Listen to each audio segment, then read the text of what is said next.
year it was. I think it's been 23 years. It's 32. 30. It's been 30 years, hasn't it? 32 years. Yeah. It's been 32 years. And the reason I started with Brian is because he had some off breeds. He didn't have straight Angus. He had Gelby, I think, at the time, and then he had Charlet, and he had some different ones, and that's how I kind of got started, because we were all black Angus, and he had some of the off breeds, and I was crossbreeding a little bit, you know, and then he kind of got out of that, and then we've just stayed with him with the Angus cows. We've had really good luck with his bulls, and so that's the reason we're still there. Well, I mean, the bulls now seem to hold up through, you know, longevity is definitely key for them. And one thing about his bulls, they don't come in when they go out on the field and they're too fat, you know, too heavy. They seem to travel really well. And, got good feet under them.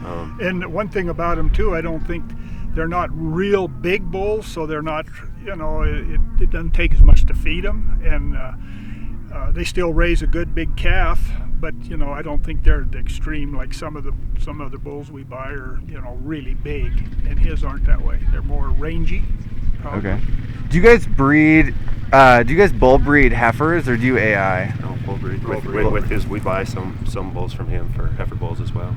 I'm the one that calves them out down at the farm, and as long as you pick the right bull, you know, obviously look at the EPDs and all that, but all in all, the calves seem to be pretty vigorous when they're born. They get up and go. It's usually in February when I calve the heifers, so it can be cold.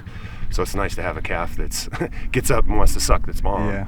You know, so we notice that. The calves deal pretty well with the cold. Oh yeah. They're definitely, I say, a mountain range type cow or a bull. Yeah.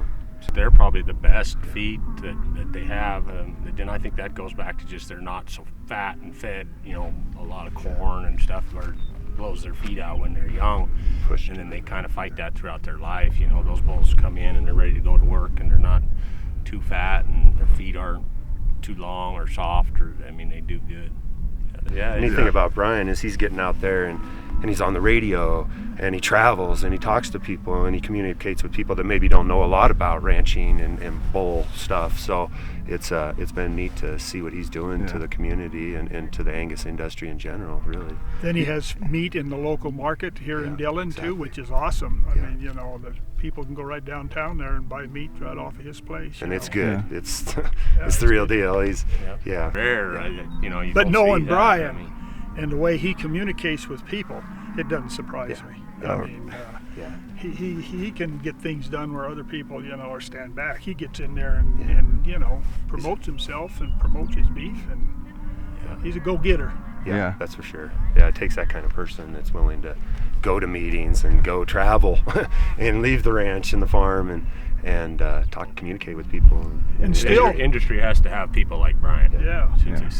And still know what his beef or what his bulls are, because I can buy a bull at the sale in the middle of the sale, and hell, he knows which bull it was. Well, I bought that one last year. There's this full brother to the one I just bought. You know. How the hell he knows all that? I think he's got every bull named. Is that most bull buyers are kind of doing? Some do it, not all of them, but some of them do the same thing. You know, come out and a lot of them would like to come and look at your bulls, which is a lot of times it's hard because they're off somewhere. But you know, I've had other guys want to come and see what the bull looks like after he's a year or two old. You know, but compare him to the other bulls that we buy as well. You know, and see how they look side by side with the other bulls.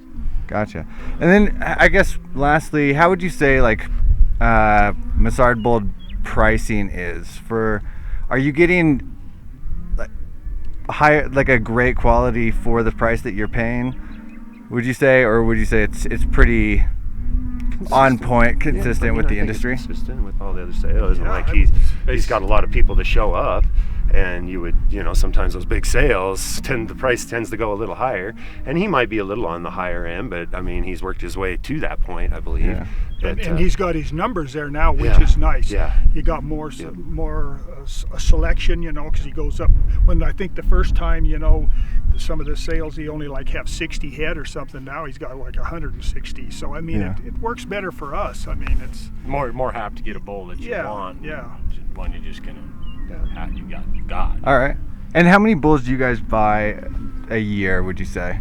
Average 25. This year we bought a few more, but usually an average of 25. You guys buy 25 bulls? every year. But not That's- at Ryan's. Oh, right, Yeah, right. So yeah. how many of I was like, you could buy like 20% of the sale. Semi-loaded. We bought 11 there last year. Yeah. 11. So about half of your bulls come from Brian. No. no.